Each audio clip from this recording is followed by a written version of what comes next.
analysis before forming opinions or making electoral decisions. Welcome sa panibagong episode ng Aplikante ng Bayan. Ngayon, may makakasama tayong isang aplikante. Siya po ay tumatakbo at nag-a-apply bilang senador ng ating bayan. Ang nag-iisang Congressman Rodante Marcoleta. Welcome sa Aplikante ng Bayan. Nag-a-apply ka ngayon bilang senador. Ano ba ang mga po pwede mong maidagdag, maibahagi at makontribute kung sakasakaling ikaw ay magiging senador na? Napakarami kong maiaambag sa paggawa ng mga batas na makatutulong sa marami nating mga kababayan. Lalong-lalo na yung nasa panig ng mga mahihirap na hanggang ngayon, sa aking palagay ay hindi napagtuunan ng pansin ng ating pamahalaan. Welcome sa Aplikante ng Bayan. Salamat. Kung sakasakaling ikaw ay mahahalal bilang senador, ano ba yung mga priority natin na ipasang batas na makakatulong, kagaya ng sinabi mo, direkta sa ating mga kababayang mahihirap? Unang-una siguro ay yung pinakamalapit sa sikmura ng ating mga mamamayan ng pagkain.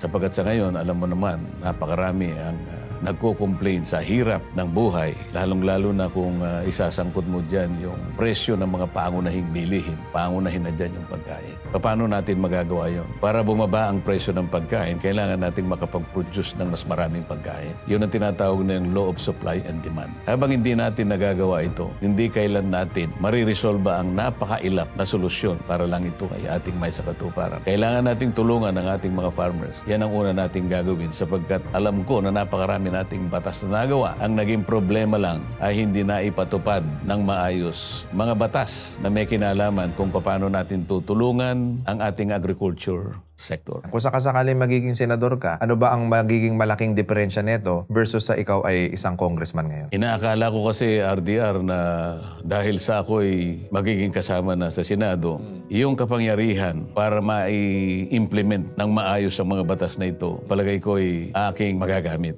Dahil dito sa mababang kapulungan, alam mo, dahil siguro sa dami namin. Ilan ba ang membro ng mababang kapulungan? Sobra sa 300. Siguro sa ngayon, 306 kami o 307. Yun lamang pakikipaglaban tungkol sa mga panukalang batas na dapat na i-prioritize. Siguro sa dami namin at sa kakunti naman ng aming mga kuwarto na gagamitin para pagtalunan lahat ng ito. Yung ibig ko sabihin, yung panahon para yung mga inuuna naming mga batas na inakala naming magagamit natin. Away-away talaga dyan. Ngunit, ang pinaka-importante sa akin, kapag nagawa na yung batas, kinakailangan bantayan mo yung pagpapatupad dito. Kagaya ng malimit kong sabihin na meron tayong magandang batas tungkol sa kuryente na ang nilalayon, pangunahin, ay kailangang maidulot yung kuryente sa lahat ng mamamayan sa murang halaga. Ngunit, alam nating lahat, kabaligtaran ang nangyari sapagkat sa ngayon, ang presyo ng kuryente ang pinakamahal dito sa buong Asia. Mas magagawa mo ito kapag ka ikaw ay naging senador na. Ibig sabihin, mas may kapasidad ka. At marami akong panahon siguro sapagkat 24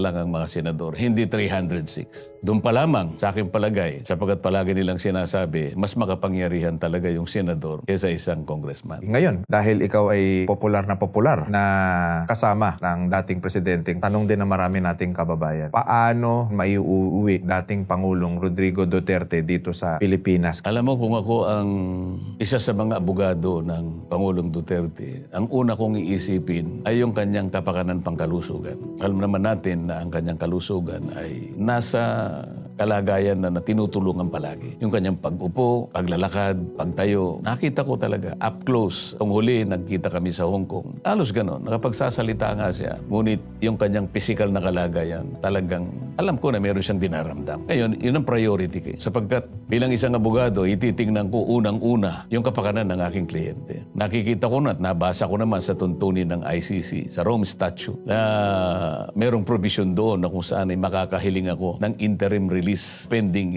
trial. Pwede siyang mapakawalan, mai-release ka agad habang nililitis ang kaso niya. Habang inihintay yung actual na paglilitis. Napakinggan ko na yung palang susunod na date ng trial ay September pa. Sa makatwid, napakalayo. Ang tanong dito, kailangan ba siyang patuloy na nakadetain doon habang inihintay niya yung date? Ang pinag-uusapan natin, yung uri ng kanyang kalusugan ngayon. Kaya yun ang umunahin ko. Nandun naman sa provision ng kanilang tuntunin. At kapag yun ay nagawa ko, mapipilitan ang korte na ripasuhin yung mga kondisyon na ibinigay ng prosecutor kung paano siya ay hiningan ng warrant of arrest. Kasi mandatory na kapag merong humingi ng temporary or provisional release, mapipilitan ng korte na reviewin niyang mabuti, ripasuhin niya yung mga ibinigay ng prosecutor na mga kondisyones kung bakit kinakailangan siyang maaresto. Halimbawa, sinasabi doon na maaring hindi siya makipag-cooperate kaya natin siya inaaresto. O maaring ma-endanger yung proceedings, yung investigasyon kung hindi natin siya arestuhin. Sa kalagayan niya ngayon, baka hindi na nananaig yung kondisyon na yun. Marireview ngayon. Ngayon, kapag hindi na-satisfy ang korte sapagkat alam niya na ang kondisyon na ito hindi na umiiral,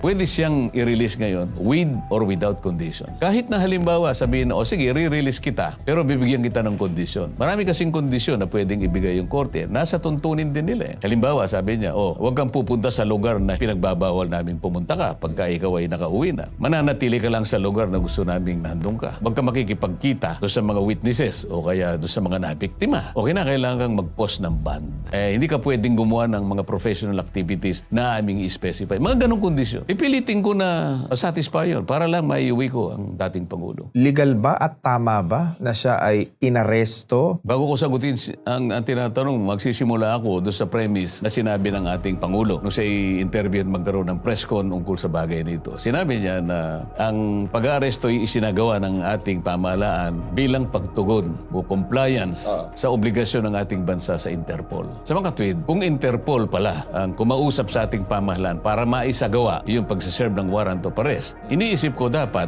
yung Interpol representative ay nakita ko. Sino ba dapat ang Interpol representative? Kasi nakita lang natin doon si General Torre nagbasa ng Miranda rights at siya ang nag-serve ng warrant. Kasi dapat sana yung nag-i-interview, tinanong siya, kayo po ba ay miyembro ng Interpol? Kayo po ba yung kinasangkapan ng Interpol? Pero kung napakinggan mo yung dalawa na nagsasalita, itong General Torre at itong General Pajardo, silang nagsabi na nakiusap yung PCTC sa kanilang Chief PNP na bigyan sila ng police security and assistance. PCTC? Ano yung PCTC? PCTC is Philippine Center on Transnational Crimes. Ngayon, So sila yung parang may jurisdiction? sila dapat sapagkat sila yung local counterpart ng Interpol. Kung totoo na tayo ay tumugod lamang alang-alang doon sa ating obligasyon sa Interpol, bakit hindi yung representative ng Interpol na counterpart niya dito sa ating bansa, yung head ng PCTC, ang nagsasalita? Sa tanong mo kasi, kung legal o hindi, paano magiging legal kung hindi naman siya nag-serve ng warrant? Paano magiging legal kung hindi man lang nakita na dala-dala niya yung physical, yung hard copy ng warrant of arrest? So walang nakapagpakita habang ang Pangulong Duterte ay inaresto nung dumating siya, ganap yatang alas 9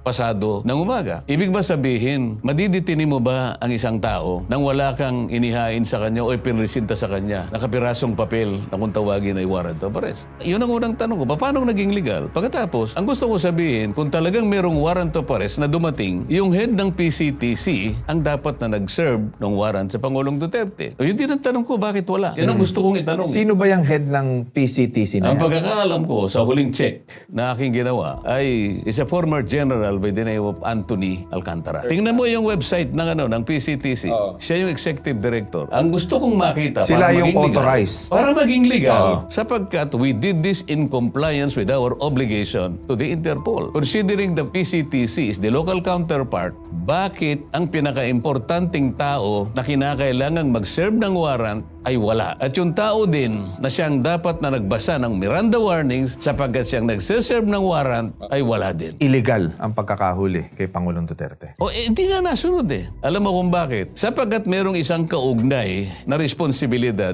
sa ilalim din ng tuntunin ng ICC na sa aking palagay ay pilit nilang itinanggi. Ito yung Article 59. Which is? Ang isang tao na inaresto dito sa lugar, sa custodial estate. Ang custodial estate is Pilipinas. Dahil taga rito ang ating Pangulong inaresto. Sinasabi doon na the arrested person should be delivered promptly to the competent judicial authority. Sa maliwanag na pananalita, yung competent judicial authority, korte ng ating bansa. Kumo yung kanyang sinakyan at nang siya'y lumapag Pasay City, dapat sa RTC ng Quezon City, dinala ang Pangulong Duterte. Dapat dito muna sa hukuman natin. Ito yung hindi. Yun ang nakalagay sa Article 59. Competent Judicial Authority of the Custodial Estate. Sinong custodial state? Philippines. Sino yung nakakasakop ng Pasay City? Regional Trial Court, Pasay City. Yun ang sinasabi ng batas. Bakit hindi dinala sa RTC ng Pasay City para sa ganon ay madetermina natin ang tatlong bagay na may kinalaman sa kanyang karapatan? Una, kinakailangan nating masuri, kaya kailangan ng korte. Ang korte lang ang pwedeng magsuri kung yung warrant of arrest ay aplikable sa kanya.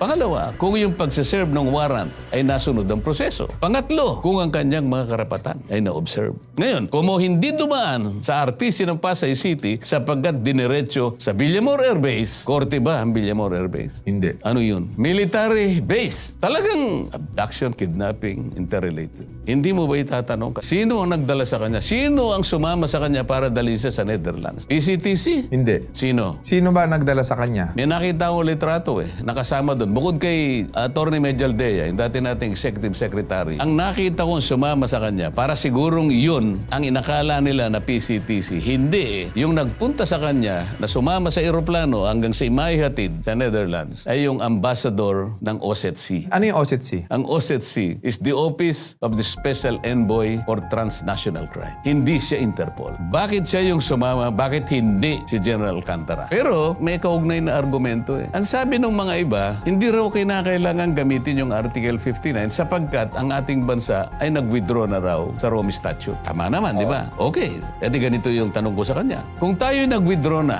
ba't nag-issue pa kayo ng warrant of arrest? The pendulum swindles both ways. Napakasimple. Hindi totoo yung argumento na yun. And ito, Kong, pumunta naman po tayo dun sa specific na ikinaso. Ang ikinaso po kay President Duterte ay indirect co-perpetrator of crime against humanity of murder. yun ang eksaktong ikinaso sa kanya.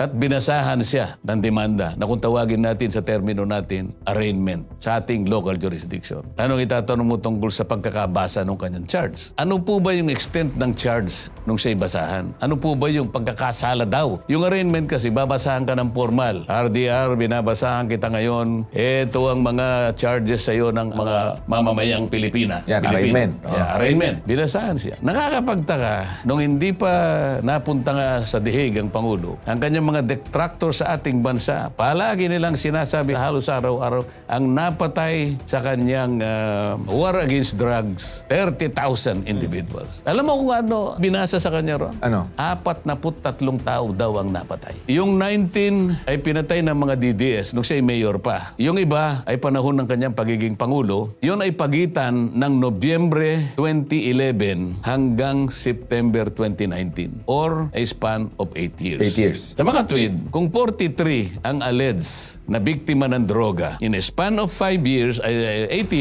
ibig sabihin 5 namatay sa loob ng 1 taon. Pero ang crime na siya'y binasahan is crime against humanity of murder. Nakalimutan nila, ang Mama Sapano, 44 ang namatay sa loob lamang ng 1 araw. Yung Maguindanao Massacre, natatandaan mo ba kung ilan ang namatay sa loob ng 1 araw? Ilan po? Mahigit 50, 53 yata, 52. Wala man lang isa na nakaisip na dapat merong nagsuplong sa ICC. 1 araw, 52. 1 araw, 44. Si Pangulong Duterte allegedly ay nakapatay sa kanyang kampanya laban sa droga 43 in a span of 8 years. Yun ang binasa sa kanya. So ngayon, ano ang mensahe nyo sa mga kababayan natin na hanggang ngayon ay patuloy na nagmamahal at sumusuporta sa dating Pangulo? Hindi naman natin sila masisi sapagkat sa bilis ng pangyayari, mahal nila ang Pangulong Duterte sapagkat alam nila ang tanging kasalanan lang, kung matuturing nating kasalanan, ay yung kanyang naisip na paraan para iligtas ang kanyang bansa. Doon sa panganib na dulot ng droga na malala na nakita niya sa kanyang panahon. Sa kanyang maraming pagsasalita, sinabi niya, kailangan kong iligtas ang mga pamilya, ang mga mamamayan sa harap ng napakalaking panganib na yan. Ang kaligtasan nila, ang kanilang kapakanan, ang kanilang kinabukasan, ang katahimikan, ang kumpiyansa nila sa pamahalaan ay importante sa akin. Ito ang nalalaman kong paraan sapagkat alam ko na kapag hindi ko nasugpo ito na ang magiging daan kung paano babagsak ang ating.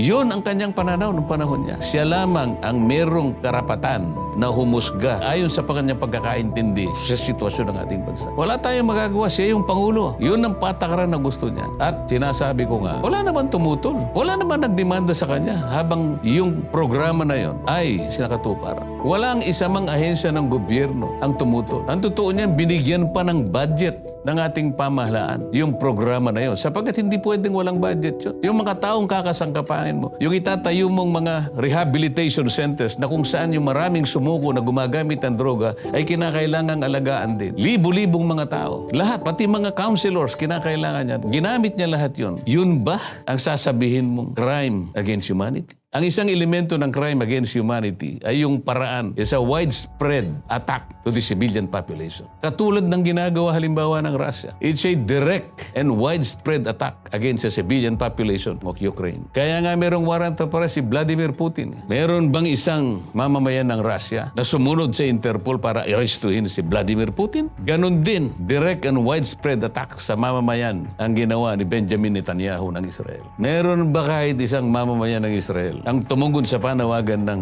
Interpol na arestuhin si Benjamin Netanyahu, presidente ng Israel? Tayo lang ang gumawa nito. Ang Pangulong Duterte walang inisip kung hindi ang kabutihan ng kanyang bansa. Ito ang paraan niya. Prerogative ng presidente yon. Kanya-kanyang pamamaraan kung paano niya nakikita, kung paano niya isasalba sa nakaambang panganib ang kanyang bansa. Walang makakatutol doon sapagkat yun ay discretion and prerogative ng isang presidente. Pagkatapos ngayon, ni isa walang bumangon na kaso laban sa kanya. Ngayon, ipagkakanulo ng mga Pilipino at sa ihahatulan, uusigin sa banyagang hukuman. Pagtatawaran tayo ng buong daigdig. Panatiliin natin ang kapayapaan. Alam kong nagsisikip ang dibdib. Kailangan nating magtulong-tulong alang-alang sa ating bansa. Let us stay together. And let us utilize our collective fortitude to help our country in this emerging crisis. Sabi ko, ako naniniwala na ma-overcome natin itong pinakamabigat na krisis na dinaraanan ng ating bansa. Kong, siguro bago matapos tong interview natin, ano ang huling mensahe mo sa ating mga kababayan? Alam kong tayo ay nasa emerging crisis. Ngunit huwag tayong magpapatalo. Iisa lang ang ating bansa.